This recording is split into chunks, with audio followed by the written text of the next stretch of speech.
अथ 13 सर्गः। विमानात्तु सुसंक्रम्य प्राकारं हरिपुङ्गवः हनुमान् वेगवानासीद्यथा विद्युद्घनान्तरे। सम्परिक्रम्य हनुमान् रावणस्य निवेशनम् अदृष्ट्वा जानकीं सीतामब्रवीद्वचनं कपिः। भूयिष्ठं लोलिता लङ्का रामस्य चरता प्रियम्। न हि पश्यामि वैदेहीं सीतां सर्वाङ्गशोभनाम्।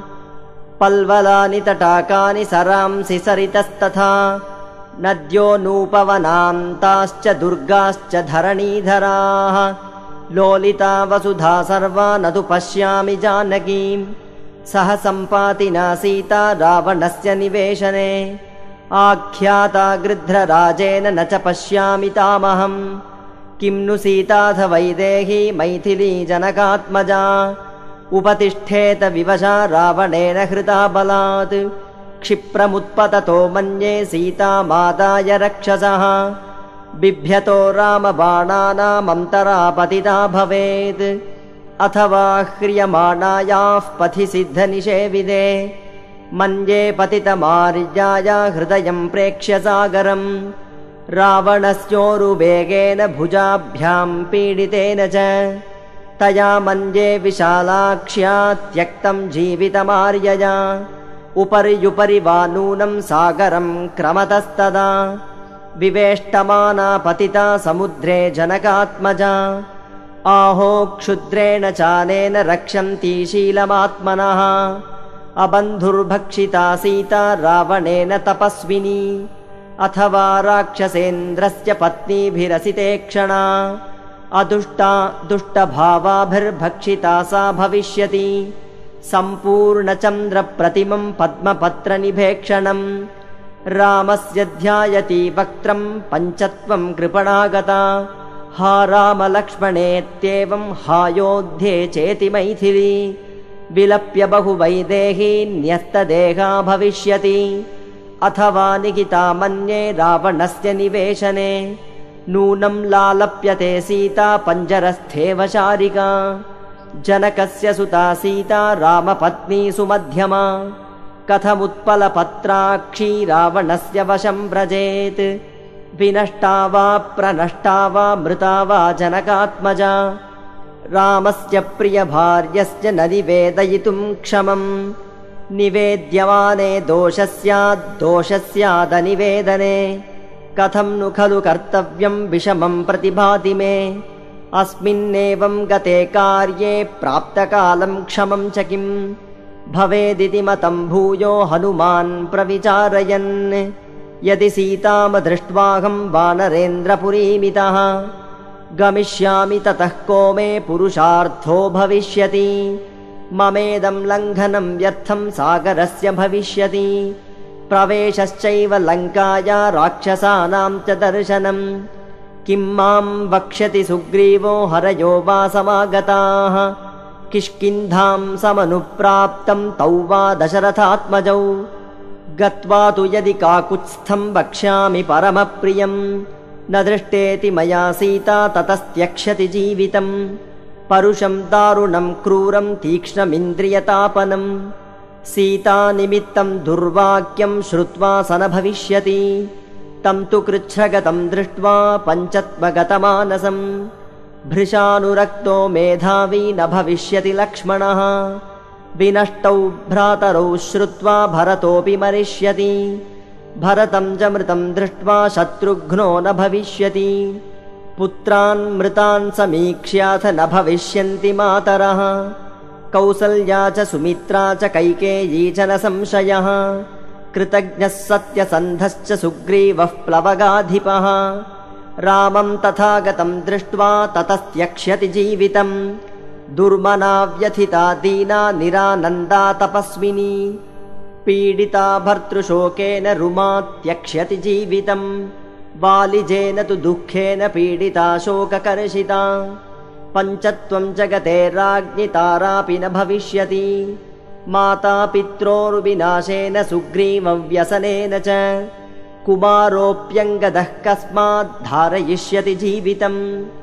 भर्तृजेन तु दुःखेन ह्यभिभूतावनौकसः शिरांस्यभिहनिष्यन्ति तलैर्मुष्टिभिरेव च सान्त्वेनानुप्रदानेन मानेन च यशस्विना लालिताः कपिराजेन प्राणांस्त्यक्ष्यन्ति वानराः न वनेषु न शैलेषु न निरोधेषु वा पुनः क्रीडामनुभविष्यन्ति समेत्य कपिकुञ्जराः सपुत्रदाराः सावात्या भर्तृव्यसनपीडिताः शैलाग्रेभ्यः पतिष्यन्ति समेत्य विषमेषु च विषमुद्बन्धनं वापि प्रवेशं ज्वलनस्य वा उपवासमथो शस्त्रं प्रचरिष्यन्ति वानराः घोरमारोदनं मन्ये गते मयि भविष्यति इक्ष्वाकुकुलनाशश्च नाशश्चैव वनौकसाम् सोऽहं नैव गमिष्यामि किष्किन्धां नगरीमितः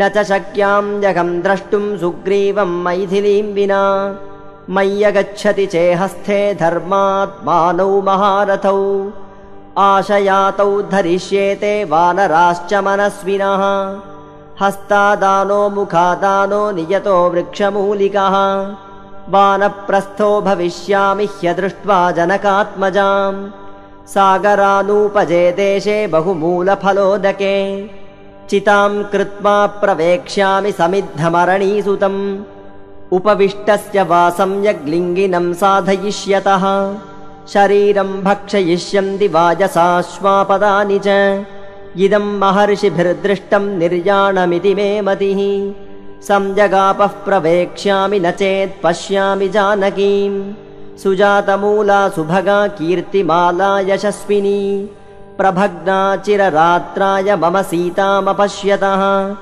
तापसो वा भविष्यामि नियतो वृक्षमूलिकः नेतः प्रतिगमिष्यामि तामदृष्ट्वासि ते क्षणाम् यदीतः प्रतिगच्छामि सीतामनधिगम्यताम् अङ्गदः सह तैः सर्वैर्वानरैर्न भविष्यति विनाशे बहवो दोषा जीवन् भद्राणि पश्यति तस्मात् प्राणान् धरिष्यामि ध्रुवो जीवति सङ्गमः एवं बहुविधं दुःखं मनसा धारयन्मुहुः नाध्यगच्छत्तदा पारं शोकस्य कपिकुञ्जरः ततो विक्रममासाद्य धैर्यवान् कपिकुञ्जरः रावणं वा वधिष्यामि दशग्रीवं महाबलम् काममस्तु हृदा सीता प्रत्याचीर्णं भविष्यति अथ वैनं समुत्क्षिप्य उपर्युपरि सागरम् रामायोपहरिष्यामि पाशं पशुपतेरिव इति चिन्तां समापन्नः सीतामनधिगम्यताम् ध्यानशोकपरीतात्मा चिन्तयामास वानरः यावत् सीतां हि पश्यामि रामपत्नीं यशस्विनीं तावदेतां पुरीं लङ्कां विचिनोमि पुनः पुनः सम्पाति वचनाच्चापि रामं यद्यानयाम्यहम् अपश्यन् राघवो भार्यां निर्दघेत् सर्ववानरान् इहैव नियताहारो वत्स्यामि नियतेन्द्रियः न मत्कृते विनश्येयुः सर्वे ते नरवादराः अशोकवनिका चेयं दृश्यते या महाद्रुमा इमामभिगमिष्यामि न हीयं विजिता मया वसून् रुद्रांस्तथादित्यान् अश्विनौ मरुतोऽपि च नमस्कृत्वा गमिष्यामि रक्षसां शोकवर्धनः जित्वा तु राक्षसान् सर्वान् इक्ष्वाकुकुलनन्दिनीं सम्प्रदास्यामि रामाय यथा सिद्धिं तपस्विने समुहूर्तमिव ध्यात्वा चिन्तावग्रथितेन्द्रियः उदतिष्ठन् महातेजा हनूमान् मारुतात्मजः नमोऽस्तु रामाय सलक्ष्मणाय देव्यै च तस्यै जनकात्मजायै नमोऽस्तु रुद्रेन्द्रयमानिलेभ्यो नमोऽस्तु चन्द्रार्कमरुद्गणेभ्यः सतेभ्यस्तु नमस्कृत्वा सुग्रीवाय च मारुतिः दिशः सर्वाः समालोक्य ह्यशोकवनिकां प्रति स गत्वा मनसा पूर्वम् अशोकवनिकां शुभाम् उत्तरं चिन्तयामास वानरो मारुतात्मजः ध्रुवं तु रक्षो बहुला भविष्यति वनाकुला अशोकवनिका चिन्त्या सर्वसंस्कारसंस्कृता रक्षिणश्चात्र विहिता नूनं रक्षन्ति पादपान् भगवानपि सर्वात्मा नातिक्षोभं प्रवाति वै संक्षिप्तोऽयं मयात्मा च रामार्थे रावणस्य च सिद्धिं वे संविधास्यन्ति देवाः सर्षिगणास्त्विह ब्रह्मा स्वयंभूर्भगवान् देवाश्चैव दिशन्तु मे सिद्धिमग्निश्च वायुश्च पुरुहूतश्च वज्रभृत् वरुणः पाशकस्तश्च सोमादित्यौ तथैव च अश्विनौ च महात्मानौ मरुतः सर्व एव च सिद्धिं सर्वाणि भूतानि भूतानां चैव यः प्रभुः दास्यन्ति मम ये चान्ये ह्यदृष्टाः पथि गोचराः तदुन्नसं पाण्डरदन्तमव्रणं शुचिस्मितं पद्मपलाशलोचनं द्रक्ष्ये तदार्या वदनं कदान्वहं प्रसन्नताराधिपतुल्यदर्शनं क्षुद्रेण पापेन नृशंसकर्मणा सुदारुणालङ्कृतवेषधारिणा बलाभिभूता ह्यबला तपस्विनी कथं नु मे दृष्टिपथेद्य सा भवेत्। ॐ इत्यार्षे श्रीमद् रामायणे वाल्मीकीये आदिकाव्ये चतुर्विंशतिसहस्रिकायां संहितायां सुन्दरकाण्डे हनूमन्निर्वेदो नाम त्रयोदशः सर्गः। ॐ